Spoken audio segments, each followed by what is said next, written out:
अहो भाग्य उनका दर्शन हो जाए तो सब लोग जान लीजिए भाग्यशाली हो। वो देवता है कलयुग के, मोदी और योगी देवता है, जान लीजिए देवी शक्ति है उन दोनों पुरुष। अवध की दिवाली 17 लाख दीपों वाली।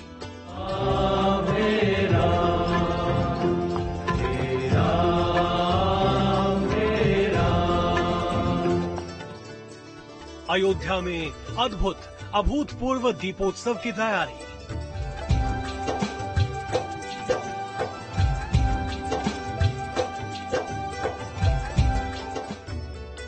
रामनगरी अयोध्या में दीपावली की तैयारियां जोरों पर चल रही है। सीएम खुद अयोध्या दौरे पर पहुंच गए। उन्होंने अयोध्या में होने वाले कार्यक्रम का जायजा लिया। साल 2017 में जब योगी सरकार ने अयोध्या में दीपोत्सव की शुरुआत की थी, तब शायद ही किसी ने सोचा होगा कि एक दिन दीपोत्सव को पूरी दुनिया में जाना जाएगा। लेकिन आज दीपोत्सव अयोध्या की एक खास पहचान बन चुका है। देश ही नहीं बल्कि दुनिया भर से लोग आते हैं इस दीपोत्सव को देखने के लिए। और देखा जाए तो इस बार का दीपोत्सव तो बेहद खास होने वाला है, क्योंकि इस बार जहां एक तरफ एक नया विश्व रिकॉर्ड बनने वाला है दीपोत्सव के मौके पर, तो वहीं प्रधानमंत्री नरेंद्र मोदी भी इस बार दीपोत्सव के कार्यक्रम में शामिल होने वाले हैं। इस बार दीपोत्सव को हर बार से अधिक दिव्य, भव्य और सुंदर बनाने की तैयारी है। इस बार दीपावली के मौके पर रामनगरी दुल्हन की तरह सज संवर कर तैयार हो रही है।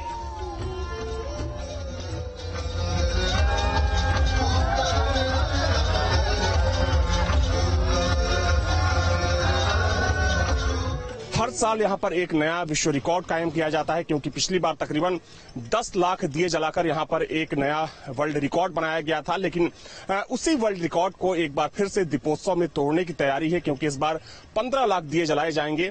और उस हिसाब से कह सकते हैं कि जो तैयारियां हैं काफी बड़ी तैयारियां हैं। तकरीबन 18,000 जो वॉलंटियर्स हैं उनको इस काम में लगाया जाएगा, जो यहां पर मिट्टी के दियों को सजाने का काम करेंगे। जब से सीएम योगी ने अयोध्या की जिम्मेदारी ली है, अयोध्या रोज विकास के नए अध्याय लिख रहा है। सीएम अयोध्या में हो रहे कार्यक्रमों का जायजा लेने भी पहुंचे। इस बार हम लोगों ने एक महत्वपूर्ण कार्यक्रम आयोजित कर रहे हैं। अब दीपोत्सव इतना भव्य हो रहा है और अप्रतिम हो रहा है, और दिनों दिन इसकी भव्यता बढ़ती जा रही है। और हम लोग प्रयास कर रहे हैं कि इस बार 12 लेजर शो हम लोग आयोजित करेंगे। 3 दिनों में 21, 22 और 23 को 12 लेजर शो और लाइट एंड साउंड प्रोग्राम आयोजित करेंगे। उसका टाइम भी हम लोग आपको बताएंगे। साथ साथ हम लोग रामलीलाओं का जो मंचन करेंगे, 5 स्थानों पर करेंगे रामलीलाओं का मंचन, और वो अलग अलग जगहों पर होंगी। और वहाँ का टाइमिंग 5 से 9 रहेगा, तो वहाँ पे रामलीलाओं का मंचन भी देख सकते हैं। 23 अक्टूबर को प्रधानमंत्री नरेंद्र मोदी एक बार फिर अयोध्या पहुंच रहे हैं। इसको लेकर अयोध्या के साधु संतों में और आम जनमानस में खुशी की लहर है। पीएम मोदी यहाँ पहुंचेंगे तो इसी सरयू के तट पर जो हर रोज शाम में सरयू आरती होती है, उस सरयू आरती में भी प्रधानमंत्री नरेंद्र मोदी सीएम योगी के साथ शामिल होंगे। और जो तैयारियां हैं, चूंकि यहाँ तो चल ही रही है, लेकिन जो यहाँ का संत समाज है, जो यहाँ के पंडित पुजारी हैं, उनमें भी इस चीज को लेकर काफी उत्साह देखा जा रहा है कि पीएम पहली बार उनके बीच आ रहे हैं और यहाँ सरयू आरती में शामिल होंगे। पंडित जी, क्या नाम होगा आपका? रवीश कुमार द्विवेदी। रवीश जी, सरयू आरती तो रोज होती है यहाँ पे, और इस बार चूंकि देखा जाए तो 23 अक्टूबर को जो दीपोत्सव होना है, आप लोगों को भी जानकारी मिल गई होगी कि प्रधानमंत्री मोदी आ रहे हैं, तो किस तरीके की बातें चल रही हैं आप? यहाँ पे बहुत खुशहाली का मौसम है। जो भगवान राम के जन्म उत्सव के उपरांत जो राम मंदिर का निर्माण मोदी जी के और योगी मोदी जी के द्वारा स्थापित हुआ है, कार्य प्रारंभ हुआ, उसकी खुशी हर व्यक्ति को, हर प्राणी, हर जीवात्मा को है। रामकथा पार्क में ही देश के प्रधानमंत्री नरेंद्र मोदी और उत्तर प्रदेश के मुख्यमंत्री योगी आदित्यनाथ राज्याभिषेक करेंगे। दीपोत्सव की ख्याति पूरी दुनिया में इतनी फैल चुकी है कि अब हर कोई दीपोत्सव देखना चाहता है। उत्साह है उनके आने के, लोगों में बहुत ज्यादा चर्चा है कि प्रधानमंत्री जी इस बार आ रहे हैं और कई स्थानों के मुख्यमंत्री जी भी आ रहे हैं इस समय यहाँ पे। यही भव्य बहुत ज्यादा, और इतने अधिक लेजर लाइटों द्वारा 15 लाख लगभग दिए जलाए जाएंगे। अगली बार का रिकॉर्ड तोड़ेंगे हम लोग दीप उत्सव का, और माननीय नरेंद्र मोदी और माननीय मुख्यमंत्री जी का भव्य से स्वागत करेंगे। और जो अन्य राज्य से आ रहे हैं मुख्यमंत्री, उनका भी स्वागत करेंगे। इस पूरे आयोजन को और ज्यादा भव्य बनाने की तैयारी है, क्योंकि अब तक का सबसे ज्यादा संख्या में जो दीपों की संख्या होगी वो होगी, क्योंकि अगर पिछली बार की बात करें तो तकरीबन 10 लाख के आसपास दिए जलाए गए थे, लेकिन इस बार उनकी संख्या बढ़ाकर 15 लाख कर दी गई है। तो जाहिर सी बात है कि आप सोच सकते हैं कि इस राम की पैड़ी पर जब एक साथ तकरीबन 15 लाख मिट्टी के दिए जगमगाएंगे तो उस समय की तस्वीर यहां पर क्या होगी। वीडियो जर्नलिस्ट विखान के साथ अविनाश सिंह, न्यूज स्टेट अयोध्या। और अयोध्या में भगवान राम से जुड़े धार्मिक स्थलों के विकास को लेकर कई बड़ी परियोजनाएं चलाई जा रही है। उन्हीं में से एक थे गुप्तार घाट। धार्मिक मान्यता है कि इसी घाट में भगवान राम ने जल समाधि ली थी और घाट पर स्नान करने से पापों से मुक्ति मिलती है। गुप्तार घाट को संवारने में योगी सरकार लगी हुई है और घाट की पौराणिक मान्यताओं को लेकर योगाचार्य राम सफल से बातचीत की हमारे संवाददाता ने। रामनगरी अयोध्या में बहुत से ऐसे पौराणिक स्थल हैं जिनके साथ पौराणिक कहानियां भी जुड़ी हुई हैं। उसी में से एक है गुप्तार घाट। सबसे पौराणिक मान्यता कुछ और है इस गुप्तार घाट को लेकर, और वो हमें बताने वाले हैं योगाचार्य राम सुफल जी, जो कि यहीं गुप्तार घाट पर ही रहते हैं। बताना चाहेंगे क्या है वो पौराणिक मान्यता इसको लेकर? यहाँ पर भगवान श्री रामचंद्र जी ने अपने अंतिम समय में, जो स्वर्गारोहण के समय, तो उन्होंने अपने पूरी प्रजा के साथ यहाँ गुप्तार घाट पर ही जल समाधि ली थी। और उस चमत्कार में आप चेतना के रूप में अगर देखें तो सरयू जिस स्थान से बहती हैं वो स्थान ही ऐसा है, वो मतलब भौगोलिक दृष्टि से ऐसा स्थान है जहाँ पर आप जो भी कुछ सोचते हैं, आप अपने शरीर के बारे में आप जो भी कुछ सोचते हैं वो बहुत तेजी से घटित होता है। राणा प्रताप की एक नई प्रतिमा लगाई गई है और साथ में अनेकों ऐसी परियोजनाएं यहाँ पर चलाई जा रही हैं जिसके जरिए गुप्तार घाट को और खूबसूरत बनाया जा सके। वीडियो जर्नलिस्ट विखान के साथ अविनाश सिंह, न्यूज स्टेट अयोध्या।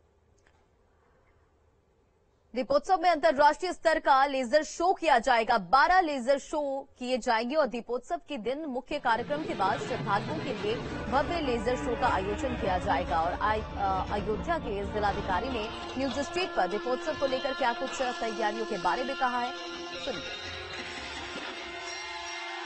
इसका उद्देश्य था कि माननीय मुख्यमंत्री ने निर्देश दिया कि दीपोत्सव को और हम लोग भव्य बनाएं और इंक्लूसिव भी बनाएं कि जो हमारे श्रद्धालुगण हैं वो बेहतर तरीके से बैठ पाएं। कैसे हम उसको डिसेंट्रलाइज कर सकते हैं उस पर भी हम लोगों ने विचार विमर्श किया। माननीय मुख्यमंत्री ने निर्देश दिए।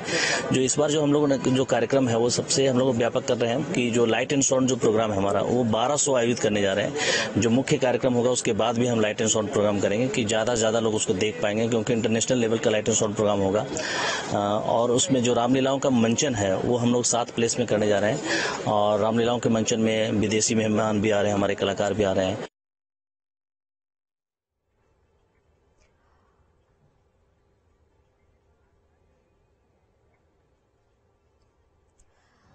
कोरोना के चलते 2 साल की पाबंदियों के बाद इस बार दिवाली में कुम्हारों की उम्मीदों को पंख लग गए हैं। उनके चाक तेजी से चलने लगे हैं और उनकी उंगलियों दियों को आकार दे रही है ताकि इस बार आपके घर के साथ उनके घर भी रोशनी हो सके। देखिए प्रयागराज से कुम्हारों से ये रिपोर्ट।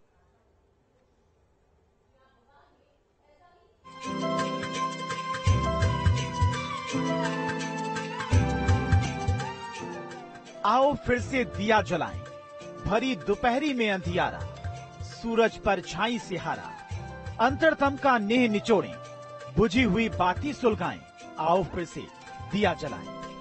पूर्व प्रधानमंत्री अटल बिहारी वाजपेयी की इन्हीं पंक्तियों के साथ ही नैनी के लोकपुरी गांव में कुम्हारों की बस्ती का हर इंसान इस बार लोगों से यही उम्मीद लगाए कि इस बार उनकी दिवाली बेहतर हो जाए।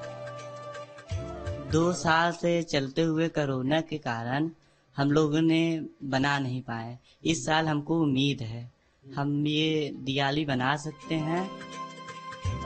माटी की ये कलाकार चाक पर अपनी ख्वाहिशों को आकार दे रही हैं। इनकी मेहनत आपके घर को रोशन करेगी तो इनका भी घर जगमगा उठेगा।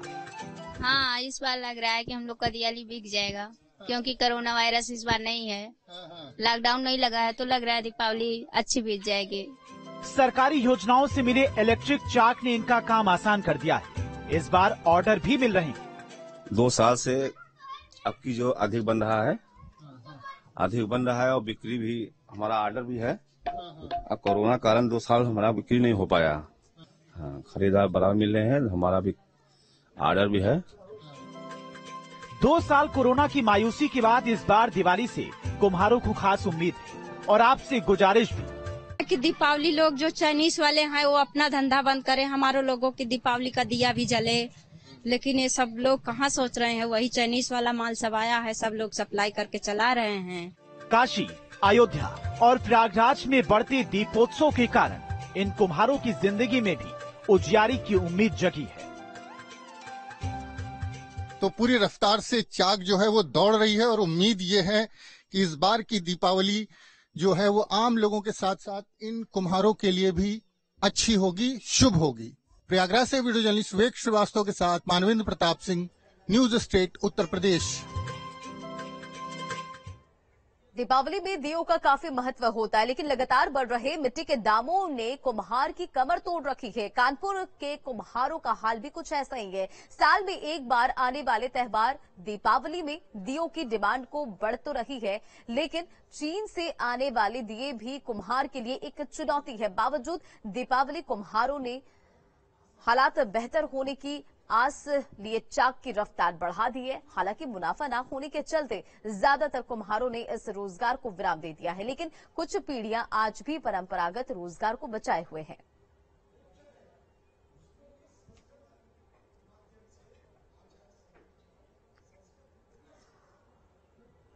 और फिलहाल इस बुलेटिन में इतना ही। बने रहे आप न्यूज स्टेट के साथ।